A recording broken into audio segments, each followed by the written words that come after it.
സാറിന് നല്ല കാലം വരുന്നുണ്ട്, അതിന്റെ ലക്ഷണം ഞാൻ കണ്ടു. അടിയും കൊണ്ട് പുളിയും കുടിച്ചെന്ന് പറഞ്ഞ പോലെ ആവുകയാണ് കാര്യങ്ങൾ.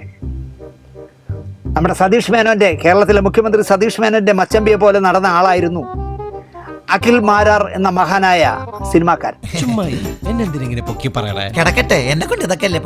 എന്തു വന്നാലും ശരി BJP-യിലേക്ക് ഇല്ല എന്നതായിരുന്നു ശപഥം.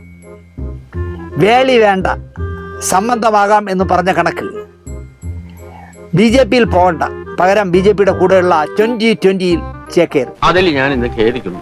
സുരേഷ് ഗോപിയൊക്കെ വന്ന് കൊട്ടക്കണക്കിന് ചക്ക വോട്ട് മാരാർക്ക് വാങ്ങിക്കൊടുക്കുകയും ചെയ്തു.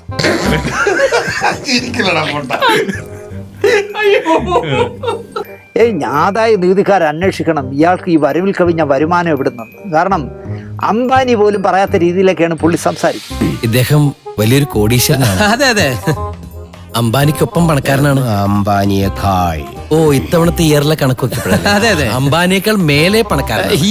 ഇദ്ദേഹത്തിന് ഒരുപാട് ഫാക്ടറീസ്, സ്റ്റാർ ഹോട്ടൽസ്, ബാറുകൾ, എന്തിന് റിസർവ് ബാങ്ക് വരെ ഇദ്ദേഹത്തിന് സ്വന്തമായിട്ടുണ്ട്. 3 റിസർവ് ബാങ്ക് ആണോ 3? അതെ, ഇപ്പൊ 2 പുതുതായിട്ട് ചെയ്യാൻ പോകുന്നു. ഒന്ന് നെടുമങ്ങാട്, ഒന്ന് കാക്കനാട്. പ്രൗഢിയുള്ള ജാതിയൊന്നും അല്ല കേട്ടോ ഈ മാരാര്. ഞാൻ പറയുന്നതല്ല, മാരാര് തന്നെ പറയാ. പ്രൗഢിയുള്ള ജാതിയൊന്നും അല്ല. എന്റെ അമ്മയാണ് മാരാത്തി, അച്ഛൻ നായരാ. എന്റെ തന്തയ്ക്ക് വിളിച്ചാലും എന്നെ നായരെന്ന് വിളിക്കരുത്. 30ാമത്തെ വയസ്സിന് കുറിച്ചതാ ഞാൻ എന്റെ വാല്. നായരെന്നുള്ള വാല്. അന്ന് മുതൽ ഇന്ന് വരെ ഞാനൊരു പുരോഗമനവാദിയാ. അധികാരം ഉദ്ദേശിച്ച് ഒരാളും ഇതിലേക്ക് വരാൻ പാടില്ല. മറ്റ് രാഷ്ട്രീയ പാർട്ടികളെ പോലെ വലിയ സാമ്പത്തിക നേട്ടമുണ്ടാക്കാമെന്ന് വിചാരിച്ച് വരുന്നവരുണ്ട്. നേട്ടം ഞാൻ മാത്രമേ ഉണ്ടാക്കൂ എന്നാണ് മാരാര് പറയുന്നത്. എന്തോ കുത്തി പറയുന്ന പോലെ എനിക്ക് ഫീൽ ചെയ്യുന്നുണ്ട് കേട്ടോ. കൊട്ടാരക്കരയിൽ ഐഷ പോറ്റിയെ വിജയിപ്പിക്കുക എന്നതായിരുന്നില്ല UDF-ന്റെ ലക്ഷ്യം. പിന്നെയോ, ഞാൻ വരുന്നത് തടയണം. ഒരു ഉപകാരം ചെയ്യും, എന്നെ ഒന്ന് കൊന്നു തരുമോ? പണ്ടും നാട്ടിൽ ഞാൻ സ്വതന്ത്രനായി മത്സരിച്ചിരുന്നല്ലോ. ബ്ലോക്കിലൊക്കെ മത്സരിച്ചിരുന്നു, നല്ല വിജയകരമായി തോക്കുകയും ചെയ്തു. ഇങ്ങനെയാണെങ്കിൽ ഞാൻ കളിക്കല്ല, ഞാൻ നേരെ ചിറാപുഞ്ചിയിൽ പോയി മണം വിൽക്കാൻ പോണു. അഖിൽ കോട്ടത്തലയിൽ നിന്നും ബിഗ് ബോസ് താരമായി, പിന്നെ മാരാരായി കത്തിജ്വലിച്ച ആളാണ്.